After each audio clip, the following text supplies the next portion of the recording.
you just clicked on a pretty long video of a discussion between two people who are pretty well nested in the process-based therapy space, as well as me, who was also part of the discussion, who throughout that entire time did not have their mic on. Yes, throughout the entire interview, you can see this big, shiny, fancy ball that is supposed to be recording audio, but it wasn't because I didn't turn it on. Isn't that great? Anyways, welcome. Welcome to the Process-Based Therapy Special Interest Group email listserv YouTube initiative. We got to find a better name for that. But anyways, I am so happy you are here.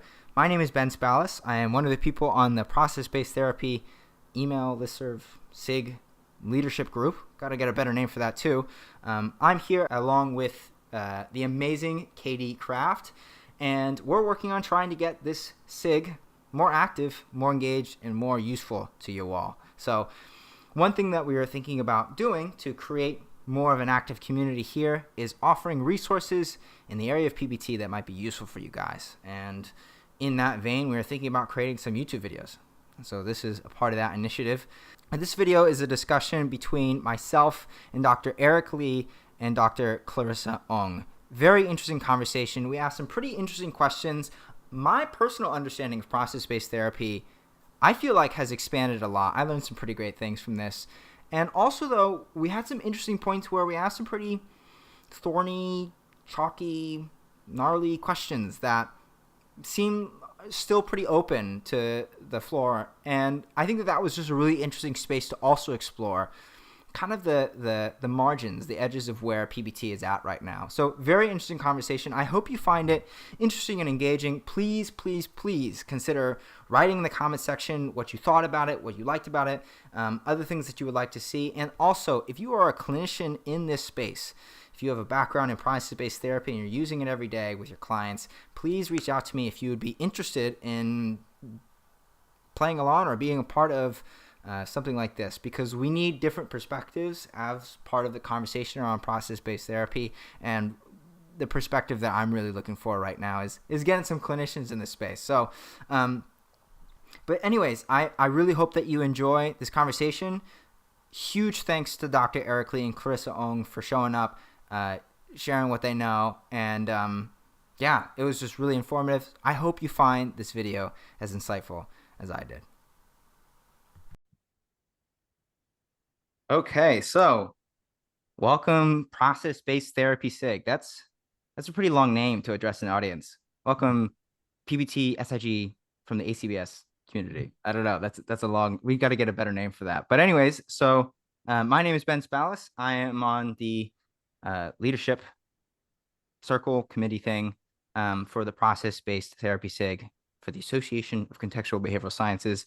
Anyways, I thought that what I could do with my new position to be of use is try and make some interesting videos for you guys around process-based therapy, so we could just kind of learn about this new framework, space, and topic. And so with me, I have Dr. Eric Lee and Dr. Clarissa Ong. They are both, actually, instead of giving an introduction, I wanted to just, so let's start with this conversation. This is just more of an informal thing.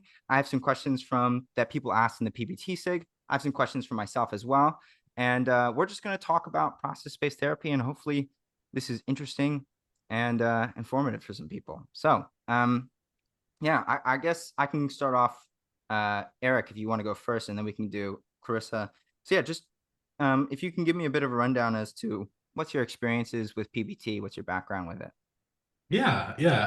I am an assistant professor at Southern Illinois University, and so I pull PBT into a lot of aspects of what I do, whether it's research, clinical work, my own personal clinical work, and then I supervise students and do a practicum every semester. And so I've been integrating it into all those areas, certainly, especially my practicum team, and trying to use this as a tool to get my students thinking more functionally,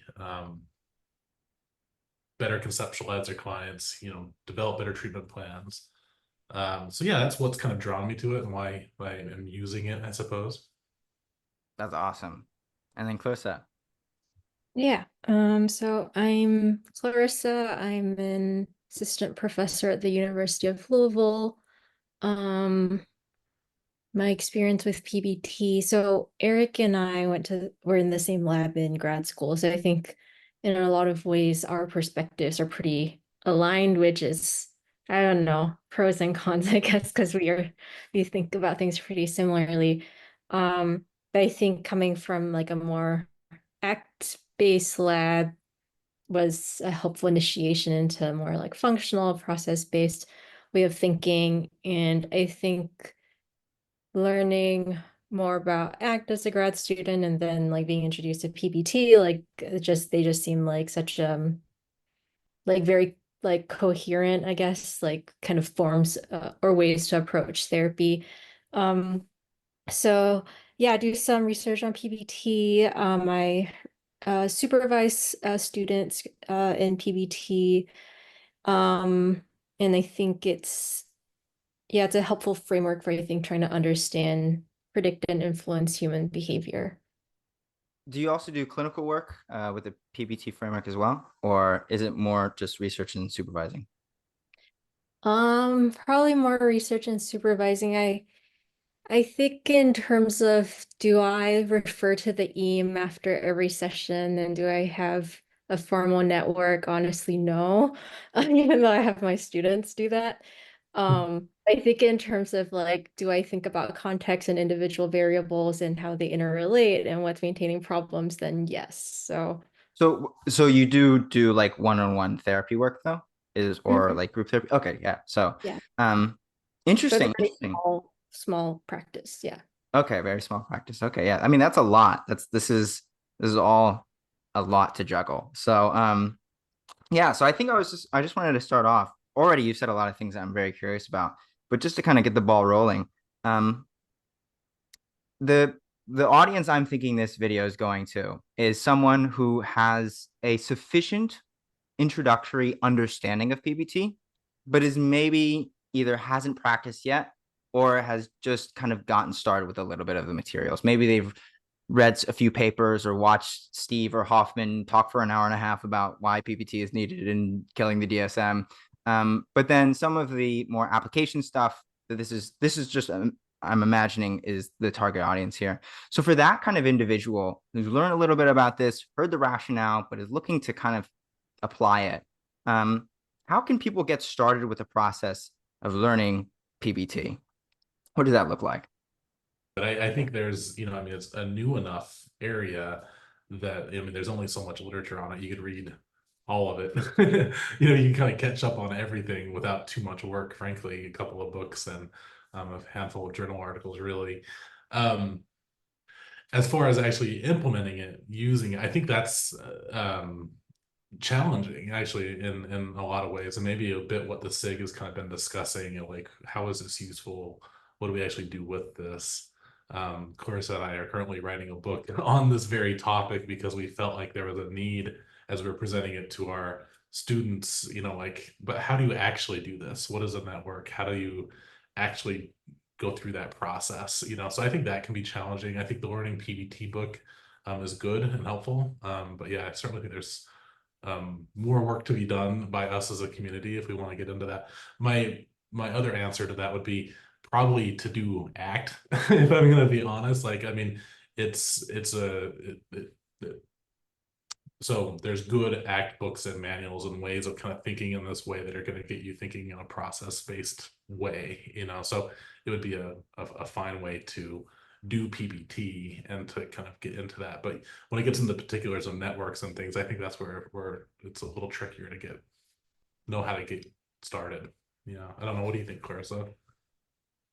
Oh yeah, I agree. I think um so like before we started the recording the conversation, Ben talked about like part of the intention of the conversation is about like talking about how we're just trying to navigate the space that's sort of like evolving and changing at a pretty rapid rate. And so if I think about that, then trying to get into PBT.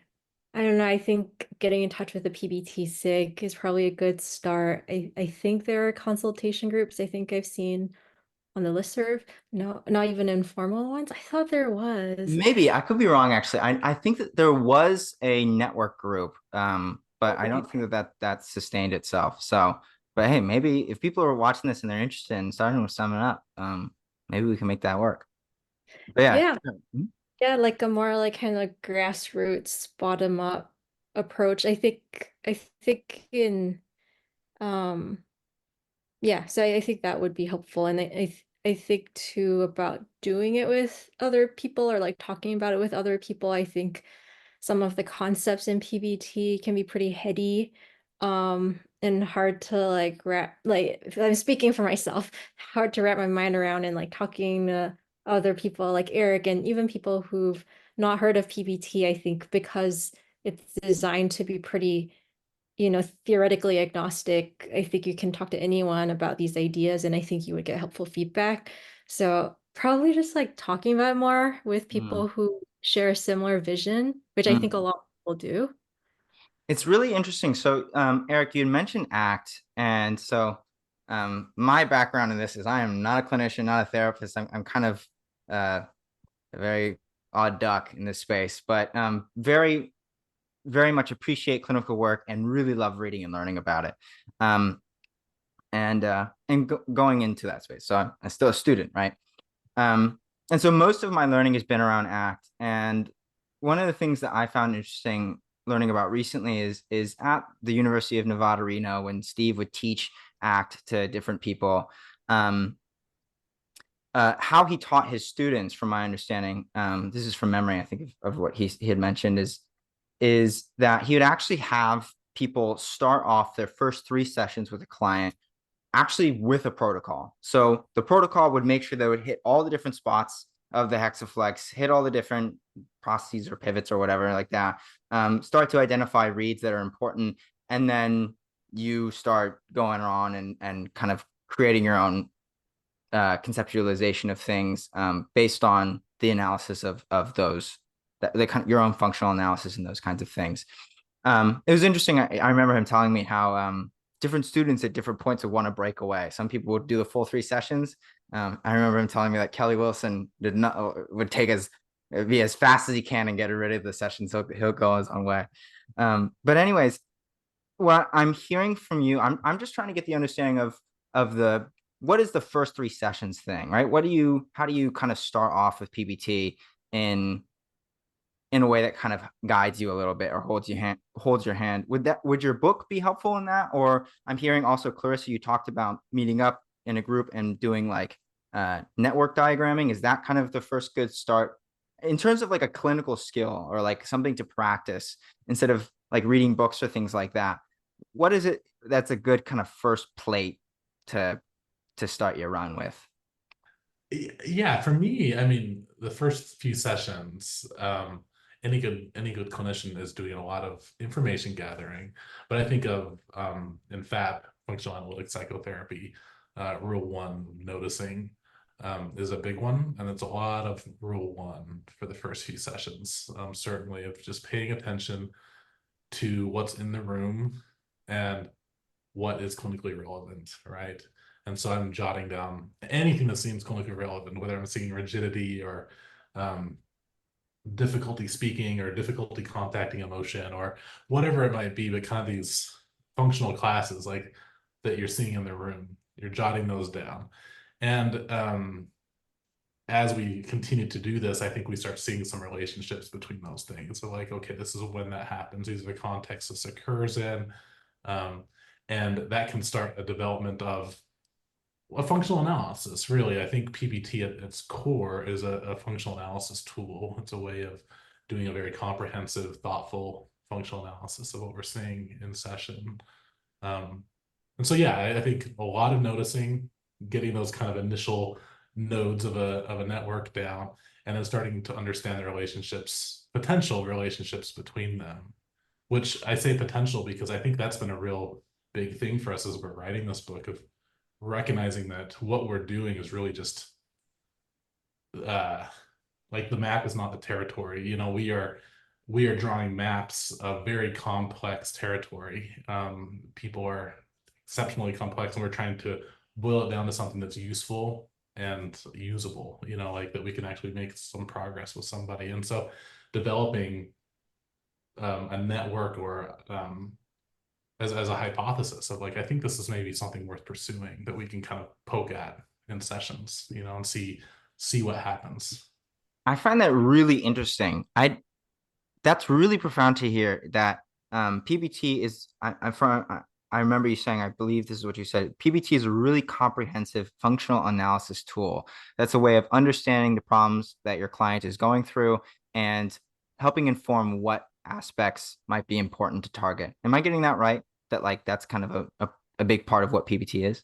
It's certainly how I approach it and how I think about it, you know. And again, Okay. it is a bit of a moving target and maybe is different things to different people, but that's at the end of the day, that's what I am most interested in.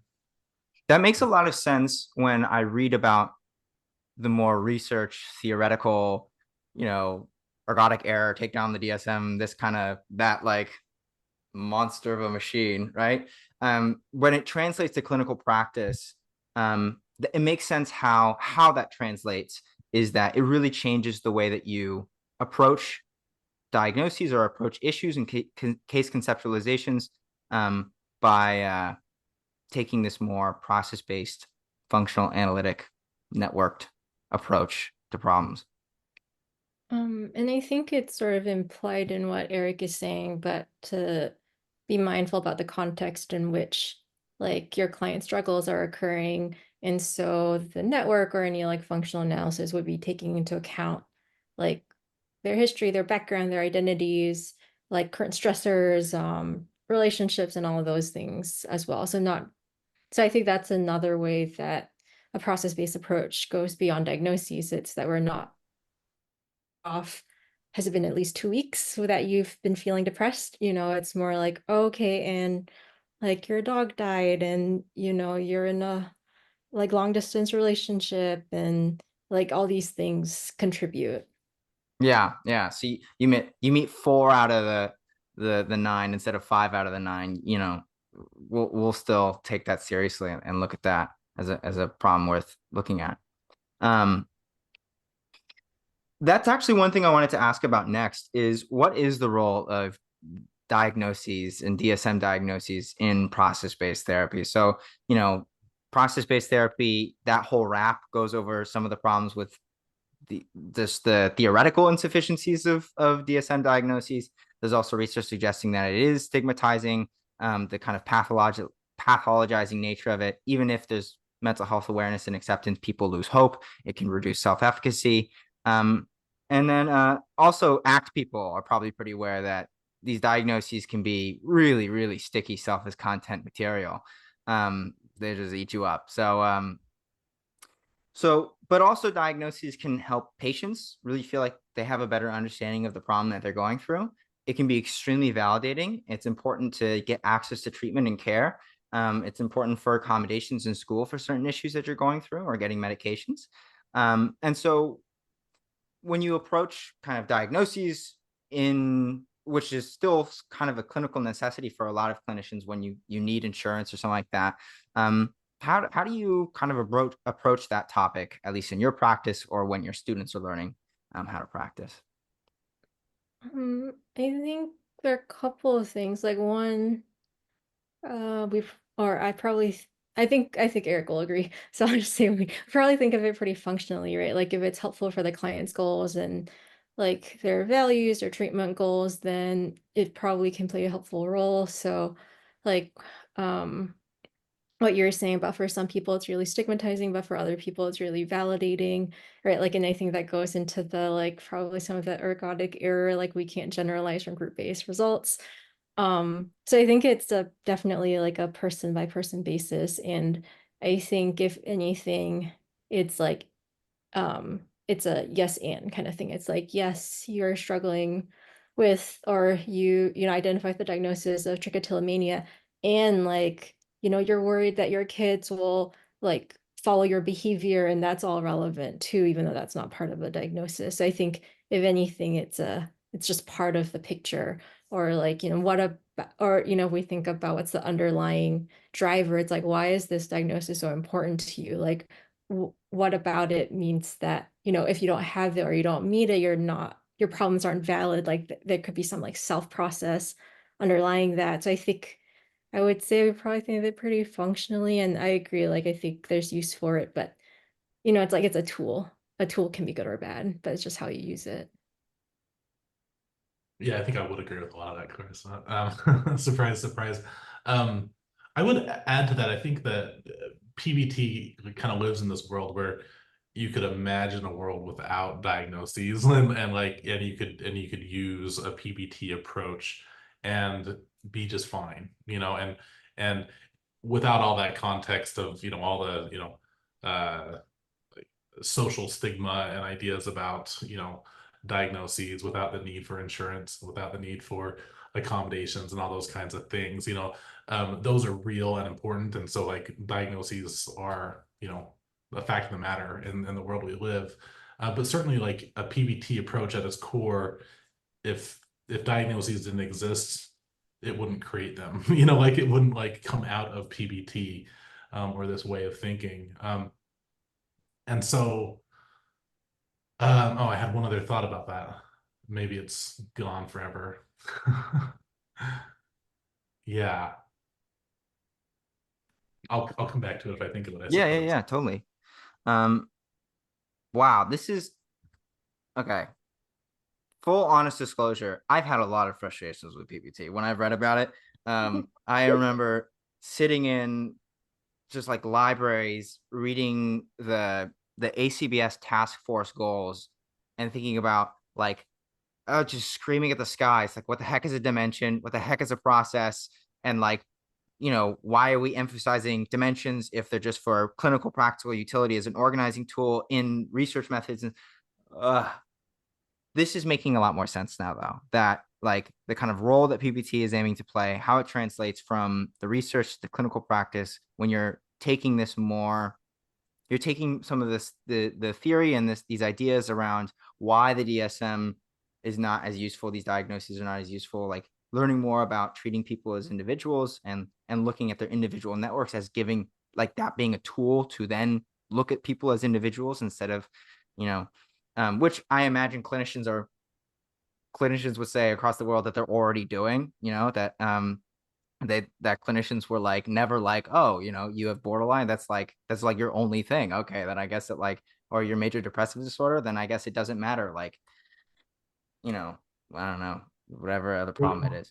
Ben, that actually reminds me that of what I was thinking about, that I think beyond the diagnosis, that again, in any good clinician, whether they're using PBT approach or not, we've been there where we're able to like get into a session and present a case conceptualization to a client where they feel understood fully.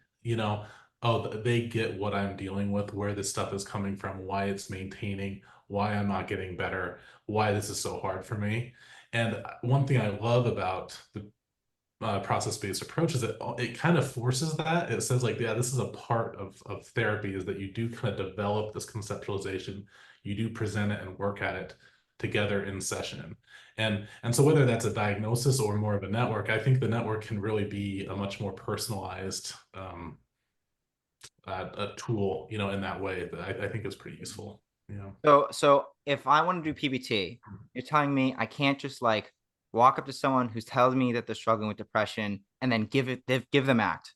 And then I just give them ACT. I don't listen to them. I don't try and understand that. I'm just going to tell them what self context is. I'm just going to run that process. You're telling me that isn't PBT? Yeah, I would. That's Although I crazy. think a lot of ACT people would say it's not ACT either, right? Yeah, Like, yeah. because it wouldn't be process based, right? Yeah. But exactly. I think that's how we are trying to, any good clinician is trying to evolve past that, and I think it Interesting. can help with that. That's really interesting. Yeah. So I can't just tell people to do cognitive reappraisal and then assume that everyone will get better. That's crazy. This is really interesting. Okay, so let's transition to some of the questions that people in the amazing process-based therapy SIG had asked. So this first question is from Kate Spooner, is a counselor and social worker from South Australia.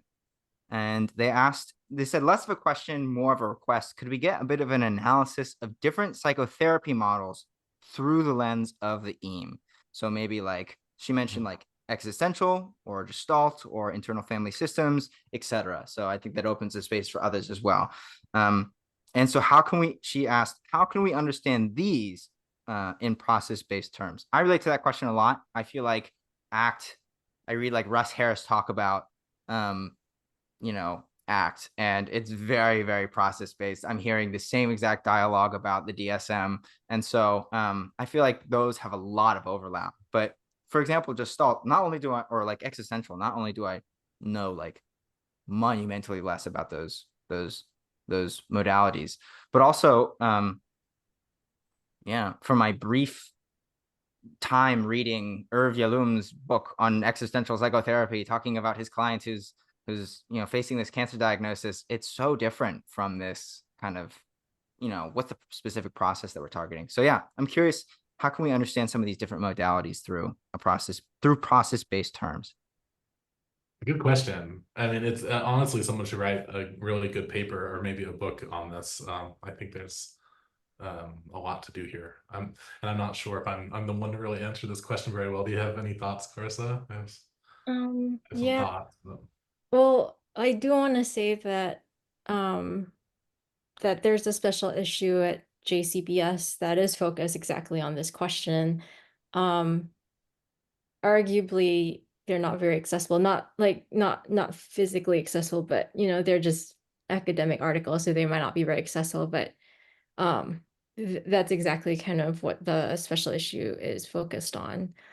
Is this a special issue that already came out? Because I believe that I remember seeing one that had like I believe it had FAP and compassion focused therapy and Yeah, others. there's so the CBT one just came out, and the existential therapy one is I think the last one to come out, but that one's sort of still in progress. Wow. that's Okay, cool. so there's a paper on existential therapy from a process-based therapy framework. Yeah, yeah. So I think, but I do think those will be like much denser than any enlightened answer I'd Yeah. be able to come up with. But I think in terms of seeing different therapies through the lens of PBT, I don't know. I think there's just many different, well, so I don't have an organized answer, but I think the first thing that comes to mind is seeing it through the lens of the principles of change, of like selection, variation, retention. And I think, I don't know, in my mind, I think like I agree that there's so much in PBT where the concepts are not new to clinicians, especially like clinicians who've, seen their fair share of clients. I think there's something about the model that I think in a way sort of like formalizes some of those thought processes. So in terms of thinking about other types of therapies, so for example, yeah, selection, variation, retention, right? So for example, I'm reading a book on IFS, internal family systems, so I'm not at all like an expert, but of the ones you mentioned, that's the only one I'm reading a book on.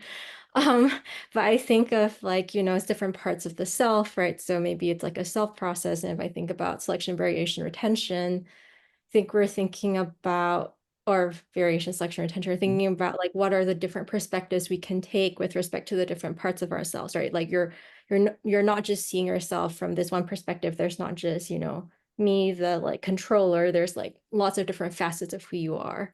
Right? And then selection in context is like, okay, and when is it helpful to talk to this part of myself, or when is it helpful to listen to this part of myself? And retention is like just being able to replicate that when similar contexts arise, right? Mm. But if I was just a very intuitive, again, like this is me just only like reading a book, so I don't know a lot, so take it with a grain of salt. But if I was a very intuitive IFS clinician, I would just be naturally doing all these things, right? Like I don't think I would be thinking, okay, now I'm varying and now I'm selecting. I would just be like, I'd just be doing it and people would be like, wow, that person's such a good therapist. Mm. And so I think the PBT lens is what kind of helps to, so like, this is what's happening and this is how you can replicate this amazing like thing that you're observing. Okay, so this is one thing that I'm I also don't know much about these different frameworks. I don't really think I've ever seen like a meta-analysis or even just a paper like on a randomized control trial of existential therapy like for like this demographic. But I imagine if you were taking a more process-based approach, or maybe more inspired by it, I imagine in these therapies, if they're more individual focused and it's less that you're focusing on like taking a gestalt therapy for anxiety disorders protocol and more over trying to do your own case conceptualizations that at least asks questions about these different dimensions and levels, that you're kind of in that process-based therapy wing, even if you're not like, thinking about, I don't know, like I'm going to move the existential meaning process, if that's a thing. I don't know. Am I getting, I don't know. I'm curious if this is kind of resonating with what you were bringing up, Clarissa, of taking just this more individualized approach that you imagine a lot of clinicians already doing. Yeah, and I think there's that intention piece as well, where I think um part of PBT is that like sort of generating hypotheses, testing hypotheses, and then revising your approach based on that data. So I think that iterative approach is also kind of part of, it's not the aim, but I think it's kind of how at least I've read it, how it's been described. So I think like both the like kind of focusing on the individual, personalizing treatment, and then knowing what you're trying to move and then seeing if what you're doing is actually moving that. So I think that like scientific thinking, which again, like I'm sure lots of people are already doing, is also kind of, I think, part of that process. I imagine that's if it's meant in that way, and I imagine it is, it can be a very validating thing for clinicians that it's like this is the way that we want to move research, and making sure clinical research is more useful in that, we want you to do what you're already doing, instead of following a kind of RCT format with your patients. Well, yeah, and I think this gets to a good point about there's this kind of lingua franca idea here of like there's a common language that we can share, from theory to theory, and kind of this foundation. Because I think we've all met. I mean, some of the best like people who like most well used a process based approach have been from different theoretical backgrounds that I know. I've met some really exceptional psychodynamic people who work from that kind of theory and that would fit really well, and that like the things they are doing, like Clarissa was saying, are right in line with a process-based approach. They maybe call them different things, but they would fit right into like the aim or the structure, and it would be able to be compared to and used with in conjunction with another theoretical approach. Or yeah, so I think there's a lot there that I really like. It's one of the things that draws me to PBT is I think there's so much good kind of therapeutic technology out there, but that gets kind of siloed, into Mm. our, well, I don't do that because I'm not a Gestalt Mm. psychologist, Mm. and yeah, so I think we can pull so much of it and yeah, have this kind of common language and way of working. Interesting. This was one of the questions I was thinking about asking, is the responsibility of learning PBT on the therapist or on the therapist trainers? So is it to the person who already studies dialectical behavioral therapy and now wants to take a dialectical behavioral therapy approach with a process-based lens, or is it on the responsibility of the people who teach dialectical behavioral therapy to then adopt this more process-based approach? The reason I didn't ask that question is like I don't really know if that has a great answer, and I don't like if you guys have something to say on that, you definitely feel free. But I felt like that was kind of, there's not much of an answer there, but it's kind of on both from my understanding. Is that right? Yeah, it feels above my pay grade. I don't know if I would know how to tell people what's Yeah. the best way to do that. Um, it's a good question. I don't know though. Yeah. Hmm. Some strategy questions for the higher ups. Yeah, feels like it. Yeah. Yeah. I have one more question from someone in the PBT SIG. This is Thomas Polanski. Can you define what a process is and give examples of processes?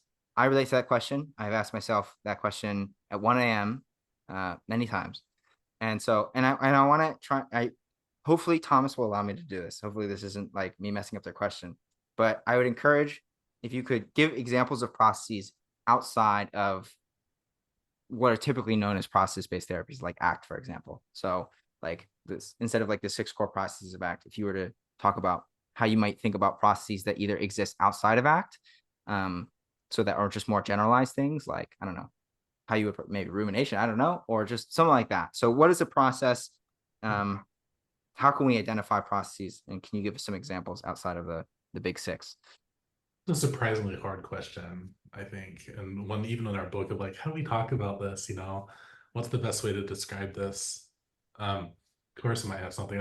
I'll just say, like, I think sometimes we potentially overthink it a bit. Like, to me, like the process is, it's just a sequence of events, a sequence of kind of things that are in therapy generally targeting psychosocial phenomena that move people towards a goal in some way, you know. And so it can be anything that does that. Yeah, I don't know. Will you please make that really put that in a nice package? So it is fun to talk about. Yeah, so like before this conversation, I like had a thought in my mind, like I bet someone's gonna ask what is a process. I should go study. And then I was like, That's well, so okay, funny that you knew that. That's so funny that you knew that's that. a fair question. I ask myself that. A lot of my students ask me that. I think if we go to the book, like, or an article, right, it's like that. I can't even remember, like dynamic, multi, Yeah. nonlinear, all that stuff. And I was like, oh, I don't know if that's very helpful because if someone wanted to read that, they could just read that. So it's like, so maybe like similar to Eric, like maybe in the spirit of not overthinking, I was thinking of it something like clinically relevant pattern of responding, Mm, something like that. So I'm saying in a very imprecise way, but I think by clinically relevant, it's relevant to something that they're struggling with, it's relevant to treatment, it's relevant to their goals, and it's a pattern of responding, or it's a theme of responding, or a style of responding where it's not so specific that it only applies in, so it's not like, um, yelled at my son in the morning on Tuesday, right? Like it's not so specific, but it's not so broad that it becomes kind of useless, like experiential avoidance. Well, I don't know. I think it's a pretty broad term. So it might be something like, oh, what would the process be? Maybe like difficulty regulating frustration around kids, something like that, where it's sort of like a bit more in between. But then I think, like Eric was saying, like this is something where we want the clients to feel represented, like they should be able to see themselves in like how we're thinking about the case. So if your client's like, yep, that captures, that sort of Goldilocks range, great. But if your client's like, actually, that's not quite it, then you would revise it. But it has to be something, I think, where it's helpful enough that you're like, okay, so we know what we're going to work on when we talk about this, right? If we're working on experiential avoidance, it might be a bit broad, but working on like frustrations with my kids, okay, like that gives us a bit more traction, maybe. Um, mhm. so yeah. Yeah, I think we said when we were writing, we were trying to figure this out and how to present it. One of the things I think we said is like it's not the thing, like it's not the, what was your example, like not yelling at someone, Yeah. like that's Yeah. the thing, like that's how you would describe the event. It's like how and the why of the thing. It's like the stuff that surrounds it that provides context. It's that like sequence of things that could be historical factors or modeling behavior or emotional content that's present that we're describing. So it's like that whole contextual piece of it. Mm, Yeah, I don't know. It's a remarkably challenging question. mm. For Yeah. me. I Yeah. want to get something really quick. Okay. So I want to add on to Thomas's question just from my own perspective. So this is the pen I use every day. I carry this in my pocket. This is the pen I used to carry in my pocket. It has a nice little pocket clip, and it's a little bit fancy because it's got a bolt action mechanism. So I push it down, I push it to the side. That's how it locks out, and that's how the pen goes out. When I first got this pen, it was pretty intuitive, but like I had to learn how to kind of flick the pen around, right? And so, like, theoretically, as I was fidgeting with this pen throughout the day, annoying the absolute hell out of my girlfriend, just constantly flicking this thing around, figuring out how it works. Maybe there's like methylation in my brain. You know, my axons are, I mean, I'm getting better at this skill of flicking this pen. I think that when we talk about like theoretically based, uh, multi-level biopsychosocial events, uh, you know, whatever. One thing I thought about was like, you know, the processes of how DNA changes, or like me flicking this pen and wondering how that was relevant. And I think that with the context that processes have had so far, like you talk about like the therapeutic relationship, and a lot of different process-based therapy papers, they have to clarify what they mean by process, because you know the therapeutic relationship doesn't necessarily perfectly fall into this kind of framework that we're using. Also talking about mediators, right? So like, uh, what actually explains why a treatment works well? Is it actually that act is successful because it's acceptance and diffusion itself as context and values, and or is it, you know, some other thing that we aren't measuring? And so if we want to keep an evidence base to it, so number one, want it to be evidence based, right? So like, you know, this isn't something to do with the stars and the moon or my spirit energy or something like that, but like this has to do with something that can be theoretically based. And that is, but it's also relevant. So like methylation in my brain is not relevant to moving, you know, outcomes in therapy. So that it's like evidence based. It's, you know, there's outcomes, there's procedures, and what will move is a process if that procedure works well, and that will explain when an outcome occurs. But we don't really have a list of processes, it seems like, where like in ACT we have like the big six, right? But other processes that might be discussed when other therapies are discussed, maybe it could be reinforcement. Is that a process, or could it be something more specific than reinforcement? Is rumination a process? And then by what bounds does it get to the point where it's not just being angry at your son on Tuesday was a process, but something that explain that more? And so I'm curious, like, I guess partly, and this is, if it's not something you know, it's totally fine to say I don't. But do you know why there isn't just a list of processes out there, um, that like say these are a list of what processes are, and this is why it meets those criteria? Because if we are trying to have evidence-based processes, like how are we supposed to know? And if because when there isn't that list out there, I think my assumption as not a clinician is that it leaves clinicians wondering, kind of with that question, that they have to figure that out themselves, right? That there's a process and they got to like figure out what is a process that I'm supposed to target. And so, yeah, if you could help me understand like where are we at there, so that that resource isn't available. Here are the processes in existential therapy. These are the evidence-based ones, these other ones, so that we know that we're not just talking about different ideas that have to do with spirit animals or something. I don't know. Yeah, I think I like your point about, you know, the changes in your brain. And like there's a reason, at least I think, that in the EAM, you know, it doesn't have like, you know, serotonin levels as one of the levels that we're interested in. But you're absolutely right. There is a process going on at that level.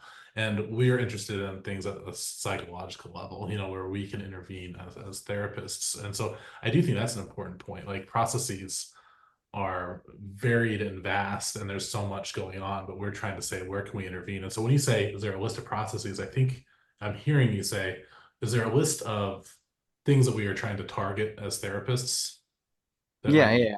So like what counts as a Yeah, process? Like what is, right. when Thomas Plancy is asking, define process and give examples of processes, I'm not aware of like a link I could send them, or that I could like look at myself, that's like, okay, Yeah. these are the ones that we know so far. In the Yeah. same way Well, that and they validate. tend to be kind of embedded in theory, it seems to me. Like ACT has got, yeah, the six that are generally there. But yeah, you can think of any theory and kind of get at what are the things they are targeting? What are these theories kind of interested in? Those tend to be what I would kind of consider the processes, you know.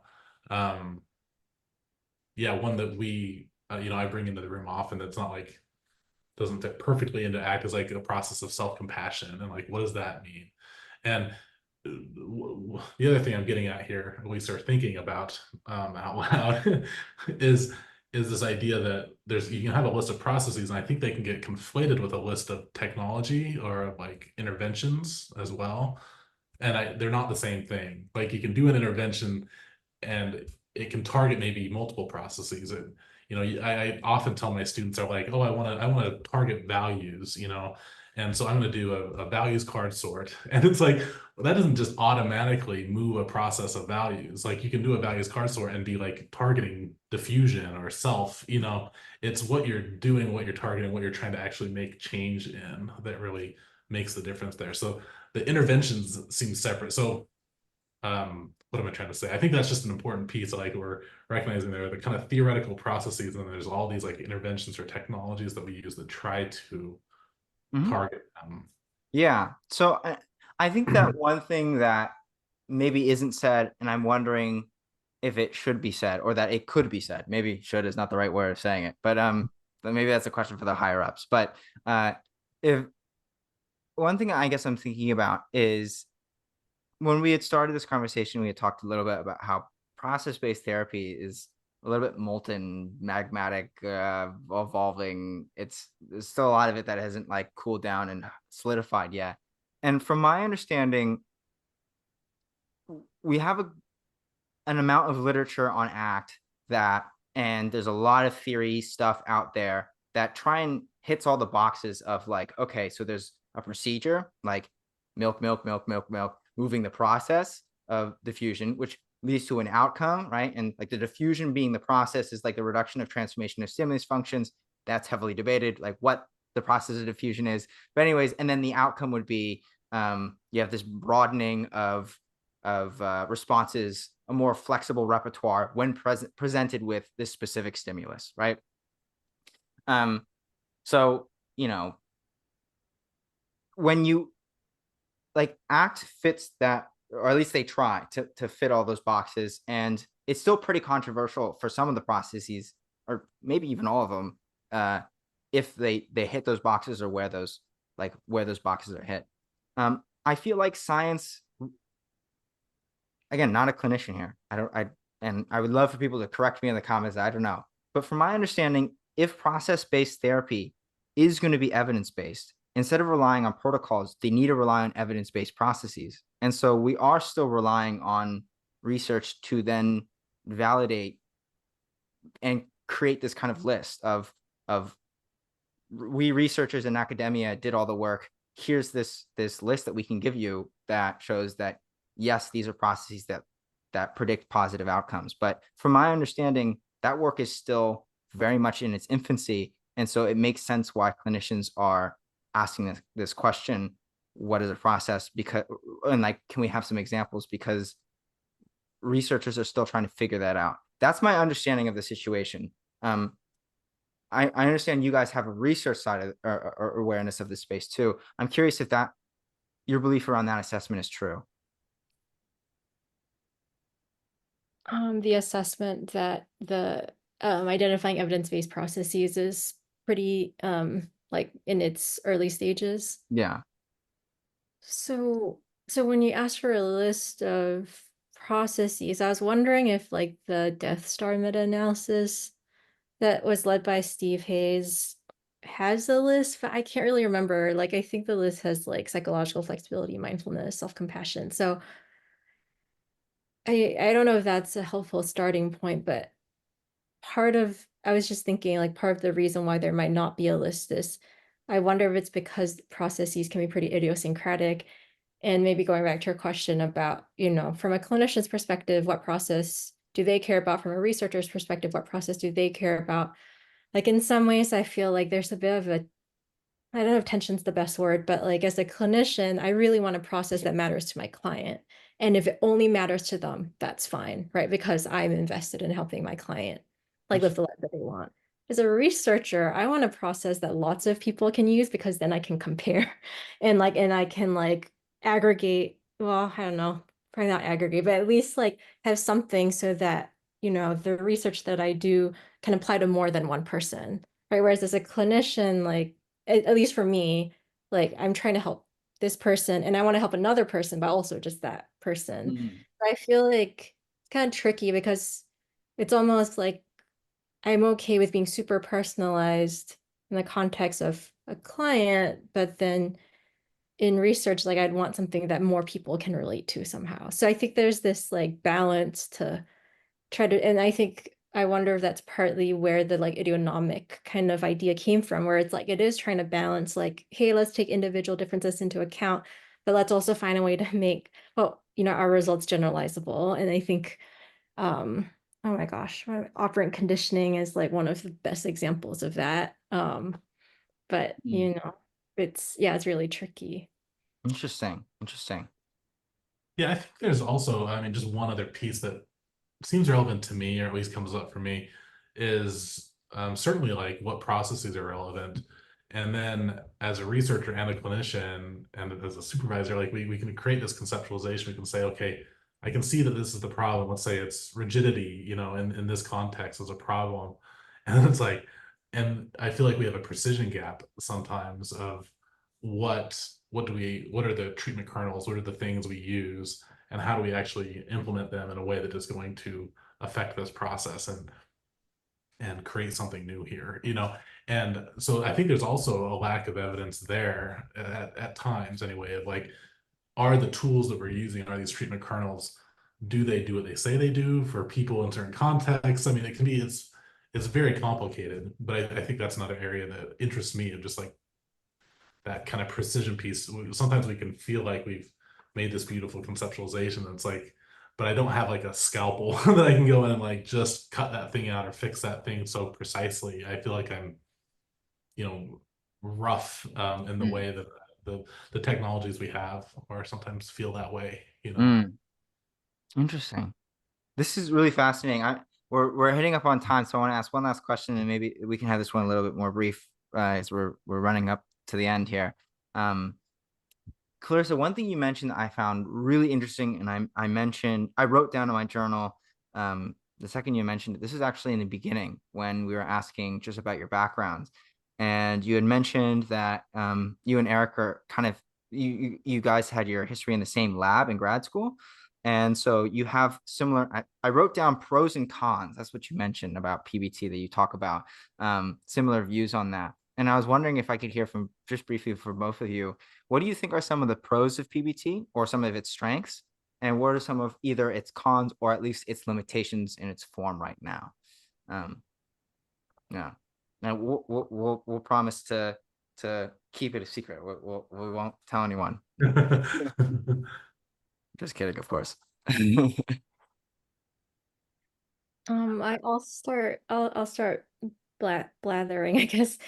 I think for me, like a big pro, I think is the sort of structure or framework that it provides. So I think it's that at least, the potential to make good, you know, Kelly Wilson, Robin Walser level therapy replicable. I mean, we can all hope. But I think that to me is like hopefully what it can do.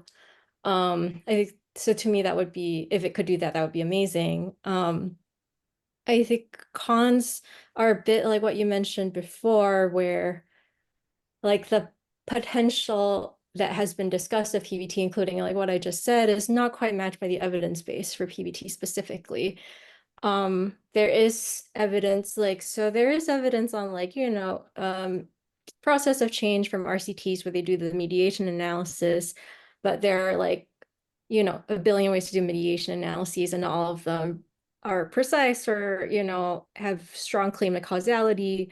And second, they're all primarily nomothetic research. So if we're kind of building like a more idiographic or idionomic kind of field or area, it's hard to build that based on purely nomothetic results. I think it can help, but I think you probably need other things. I think that's probably a limitation.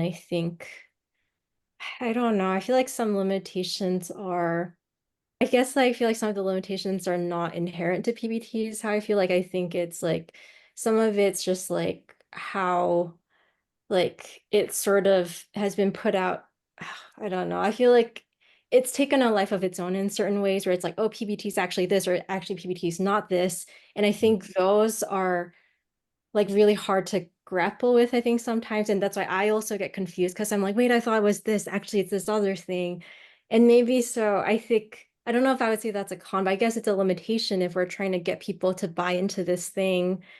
We need to have like a clear story about what it is and, what it's associated with. But I think I don't know, process I think process is both like the best word for it and the worst word for what we're trying to do. Like I can't think of a better word for it, but also it means so many things. So I think if someone were to say, I've been doing process-based work forever, like it could exactly be PBT or it could be a totally other thing and they would still be correct.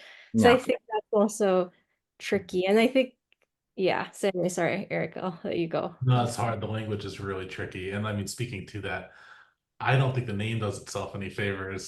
Just the therapy has been really confusing. I mean, it was to me and continues to be like, yeah, I think process-based approach is the way to go. Of just like this is a framework, it's an approach to therapy. You can bring your theoretical orientation, you can bring the stuff that you already do, and this can help that. It can provide some structure to it. I think is an interesting way to think about it. And then the other, I guess that what I was speaking to previously, I think is maybe the other con that I think at times, like something like the EAM and a conceptualization that's like a network can look kind of fancy or complex enough to feel like that we have some level of understanding that we probably don't. Mm. That we don't reify any of this stuff too much. That we draw a network and we call it a hypothesis, that we treat it as such, and don't turn this into something that it's not.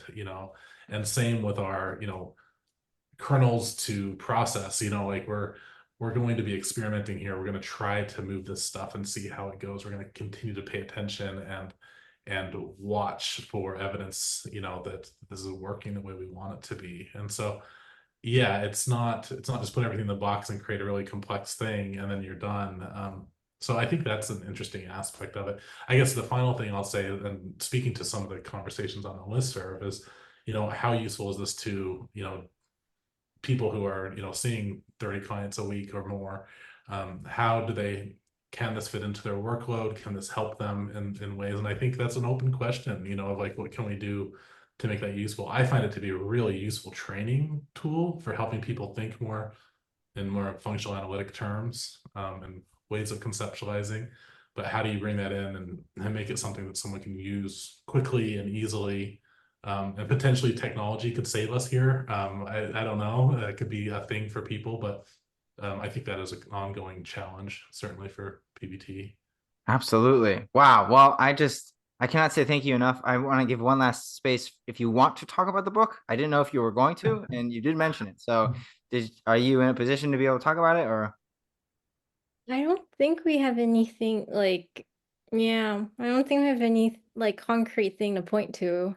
Yeah, not yet. So look for a book in the future, hopefully. So Yeah. So, yeah, that's very exciting, and so I think people will be looking forward to that. So, yeah, we're yeah. hoping it'll be a little less technical and more like our goal was to be more useful and less like accurate, if that makes sense. Like not like technically accurate, just more kind of useful. So, for people who don't have context, though, you're writing a book on process-based therapy. Yeah, yeah. Yeah. So, and it's a guide on trying to make process-based therapy more accessible to the clinician who's trying to just get started with it. Yeah, speaking to one of your initial questions of like, what do I want to do this? How do I do it? That's kind of what we hope the book will be useful for. That's fantastic. I think it's very much a need. So, um, Dr. Eric Lee, Dr. Carissa Ong, you stepped up to the plate and we threw your questions, and I feel like like the monks in the movies, they'll like stand on those little like poles and they'll like dodge ninja stars and do kicks and stuff.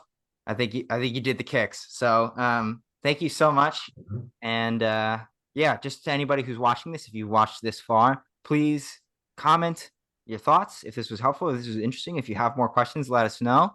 And if you aren't in the PBT SIG, definitely check that space out because that's where all the cool kids are. At least that's what I'm trying to hope to make that space be. So, anyways, thank you both so much, and I think we can end this now. Toodles. Thanks for having us.